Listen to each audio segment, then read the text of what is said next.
बराबर 2x बराबर 180 minus 40, तो 2x हो गया 140 के बराबर। दोनों को 2 से डिवाइड कर देते हैं, x बराबर 70 डिग्री आ। अच्छा, डिमांड इसकी क्या थी कि पहले वाले जाविये की मिकदार, तो ये x जो है ये पहले वाले जाविये की मिकदार है, इसलिए ये हमारा आंसर आ गया। आगे हमारे पास आ गया क्वेश्चन नंबर 4।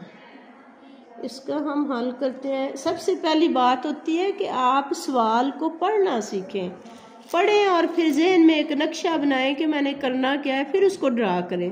दो जावियों का मजमुआ 180 है और इनके सप्लीमेंटों का फ़र्क 180 है। जावियों की मिकदारें मालूम करें। अब तो कोई एवरेज स्टूडेंट है वो उसको पढ़ के एक दफ़ा सर से गुजारेगा। मसला होता है कि इस पे फोकस करें कि दो जावियों का मजमुआ 180 है और इनके सप्लीमेंटों का फ़र्क वो 100 है। हम यहाँ फ़र्ज़ करेंगे कि एक जाविया x है और दूसरा y है, तो दोनों को जमा करेंगे, x जमा y बराबर 100। यहाँ फ़र्ज़ किया लिखेंगे, फ़र्ज़ किया एक जाविया बराबर x, दूसरा जाविया इसको हम बराबर ले लेंगे y के। अब हम लिखेंगे बशर्त सवाल।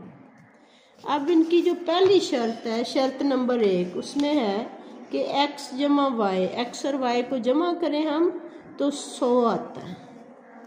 अब हम लेंगे सप्लीमेंट दोनों के। पहले जाविये का सप्लीमेंट अगर लें, सप्लीमेंट का मतलब है कि किसको उसमें जमा करें तो 180 आए। अब सप्लीमेंट होगा 180 माइनस x का, इसको रोकना एक दफ़ा।